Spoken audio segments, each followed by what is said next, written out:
The autumn evening air in downtown Chicago carried the familiar scent of fallen leaves mixed with exhaust fumes as I adjusted my simple black dress one last time before entering Alinia's, the upscale restaurant where Marcus had suggested we meet. My hands were slightly damp with nerves. It had been 4 months since my last real date, and I wanted tonight to go well. Marcus stood near the host station, looking effortlessly handsome in his navy blazer. His smile was warm and genuine as he spotted me, and for a moment my anxiety melted away. "Emma, you look beautiful," he said, giving me a quick hug. "I'm so glad you could make it." "Thank you. This place is incredible," I replied, taking in the sophisticated ambiance, dim lighting, modern art pieces, and the soft murmur of well-dressed diners. "Actually," Marcus said, his expression shifting slightly, "I hope you don't mind, but a few of my friends are joining us. They were already planning to be here tonight, and I thought it would be fun for you to meet them." My stomach dropped a little, but I maintained my smile. "Of course, that sounds great."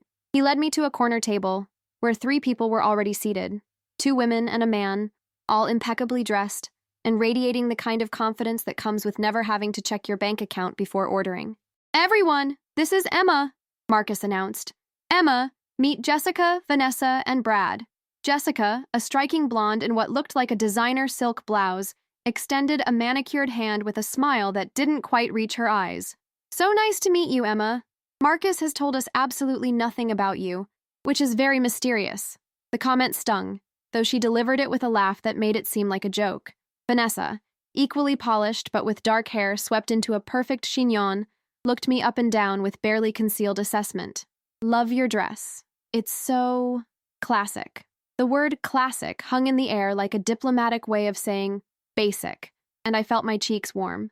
Brad, tall and lean with the kind of easy arrogance that comes from a lifetime of privilege, simply nodded. "Nice to meet you."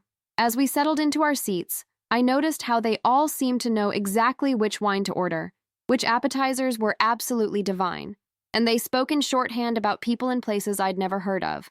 "So, Emma," Jessica said, twirling her wine glass, "what do you do for work?" "I'm a social worker," I replied. "I work with families in transition, helping them navigate housing, employment, things like that." The table went quiet for just a beat too long. "Oh, that's so—" Vanessa paused, searching for the right word. "Noble of you." The way she said noble made it sound like I was volunteering at a soup kitchen rather than holding down a professional job. Brad leaned back in his chair. "That must be challenging? I imagine the pay isn't great?" I felt Marcus shift uncomfortably beside me, but he didn't say anything. "It's meaningful work," I said simply, refusing to elaborate on my salary to people I'd just met. "Of course it is," Jessica chimed in with that same plastic smile. "It's wonderful that some people are called to that kind of service." The word service came out like she was describing cleaning toilets. As the server approached with menus, I caught Vanessa lean over to Jessica and whisper something that made them both glance at me and stifle giggles. My chest tightened. I'd been in situations like this before, being the outsider, the one who didn't quite fit, but I'd hoped tonight would be different. Marcus was studying his menu intently, seemingly oblivious to the undercurrents swirling around the table.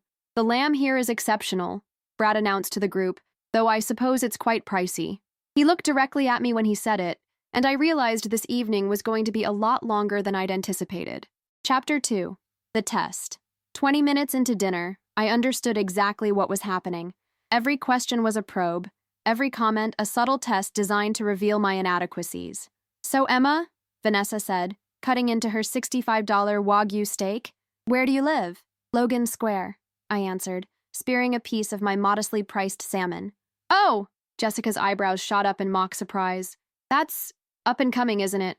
The implication was clear. It was a poor neighborhood trying to be cool. "I love it there," I said evenly. "Great community, authentic restaurants, and my neighbors actually know each other's names." "How quaint," Brad murmured, not looking up from his plate. Marcus finally seemed to sense the tension. "Logan Square is really trendy now. Lots of young professionals moving there." I appreciated his attempt at defense, even if it was lukewarm. "Young professionals who can't afford Lincoln Park yet," Vanessa added with a knowing look at the others. The barb hit its mark and I felt my jaw clench, but I kept my voice steady. "Actually, I chose Logan Square because I like the diversity and the energy. Not everything has to be about status."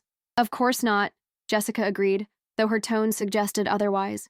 "Do you ever get to travel much? For work or pleasure?" Another test. I thought about my recent trip to Switzerland for a conference, my vacation last month in Santorini, the weekend I'd spent in Napa Valley wine tasting.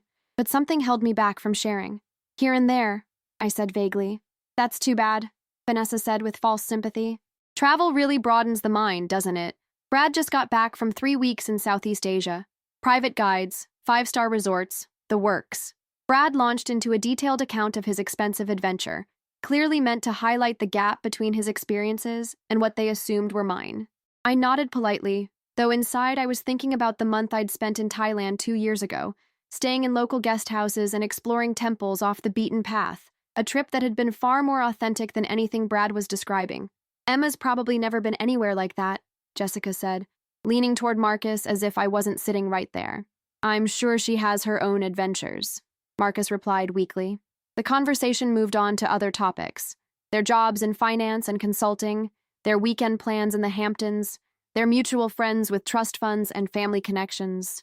With each exchange, I felt myself becoming more invisible, reduced to a silent observer of their privileged world. When the server brought the dessert menu, Jessica waved it away. Oh, I couldn't possibly. I have a trainer session at 6 a.m. tomorrow. Same, Vanessa agreed. Though I suppose some of us don't have to worry about staying in shape for our work. She glanced meaningfully at me, and I realized she was implying that social workers didn't need to maintain appearances the way they did. The insults were getting bolder, and still Marcus said nothing. Actually, I said, setting down my water glass with deliberate calm, I should probably head home soon myself. Early morning tomorrow. Oh, don't leave on our account, Brad said with mock concern. The night is young, but I could see it in their faces. They wanted me gone. I was the awkward addition to their perfect evening, the charity case Marcus had inexplicably brought along. Let me get the check, Marcus said, finally showing some initiative. Don't worry about it, Jessica said, pulling out a black American Express card. My treat, consider it, giving back. The comment was delivered with a sweet smile, but the meaning was crystal clear. I was someone who needed charity. My face burned with humiliation, but I kept my expression neutral. I'd learned long ago that responding to bullies only gave them more ammunition. As we prepared to leave, I excused myself to the restroom, needing a moment to collect myself. In the mirror, I saw a composed woman in a simple but elegant dress, someone who belonged anywhere she chose to be. But I also saw the hurt in my eyes, the sting of being dismissed and diminished by people who knew nothing about me. When I returned to the table, they were all standing, ready to leave. The evening was finally over, but as we walked toward the restaurant's exit, I heard Vanessa's voice behind me, pitched just loud enough to ensure I'd hear, "She's cute," in a charity case kind of way. The others laughed, including Marcus. My steps faltered for just a moment, the cruelty of it hitting me like a physical blow. But I kept walking, my chin up, my shoulders straight. They thought they knew who I was. They had no idea. Chapter 3. The Revelation. The crisp October air hit my face as we stepped outside Alinia's, and I welcomed the shock of it against my burning cheeks. The laughter from inside still echoed in my ears, but I was determined not to let them see how much their words had affected me. Well, that was lovely, Jessica said, though her tone suggested she was already bored with the evening. So nice to meet you. Emma. Yes, delightful, Vanessa added, checking her phone. Brad, are you still up for that club in River North? Absolutely, Brad replied. What about you two? He looked at Marcus and deliberately passed me. Marcus glanced at me uncertainly. I should probably make sure Emma gets home okay. Oh, don't worry about me, I said quickly, my pride refusing to let him see this as an obligation. I can manage just fine. Are you sure? Marcus asked, and I could hear the relief in his voice. He wanted to go with his friends. Of course he did. Positive, I said with a smile that felt like it might crack my face. She'll probably have to take the bus home anyway, Vanessa said to Jessica, not bothering to lower her voice. I doubt they have much of an Uber budget in social work. They erupted in laughter again, as if the idea of me taking public transportation was the punchline to the world's funniest joke. I stood there on the sidewalk, watching these people who had spent the entire evening systematically trying to make me feel small, and something inside me finally snapped, not into anger, but into a crystalline clarity. I pulled out my phone and sent a quick text. Outside Alinia's, thank you. Within seconds, I received a reply.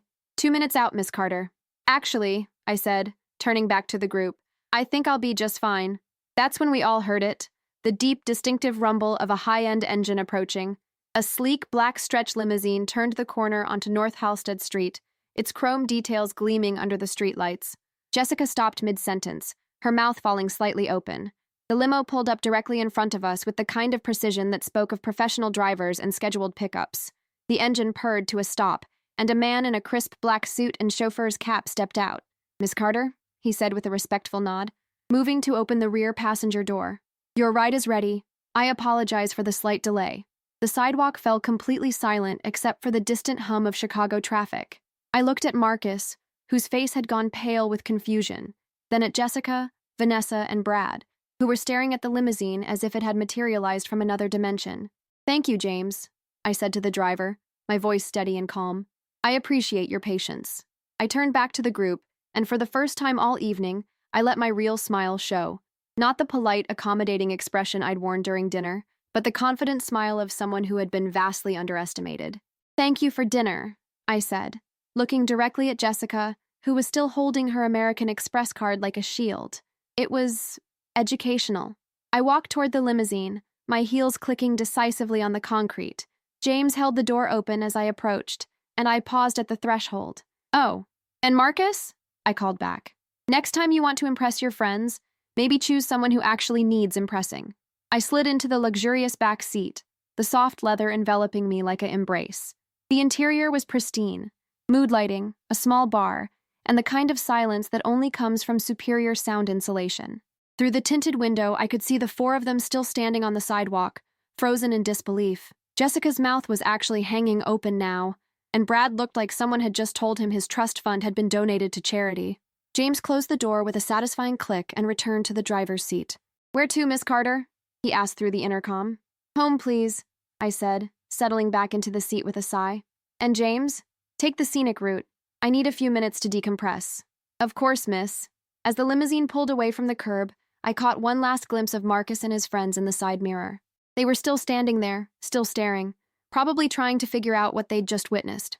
I reached into my purse and pulled out my business card, the one I hadn't offered when they'd asked about my job, the one that read, "Emma Carter, Executive Director, Carter Foundation for Community Development."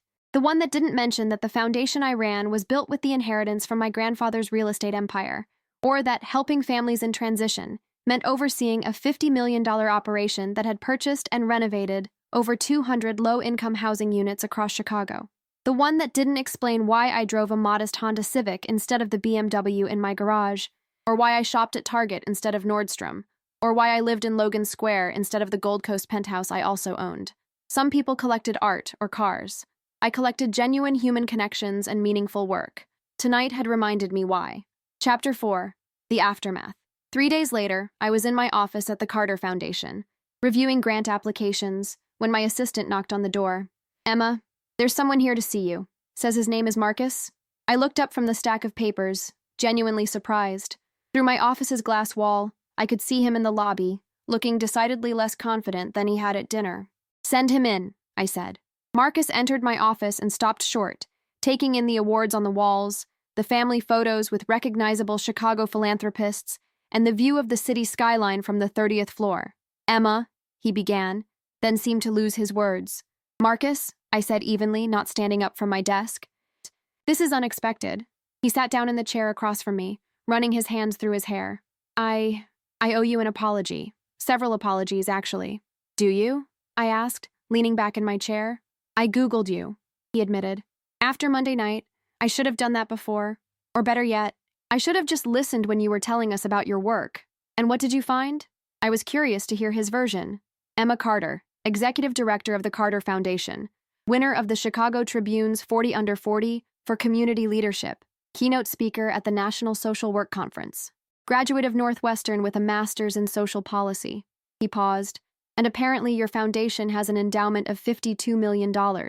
$53 million as of last quarter," I corrected mildly.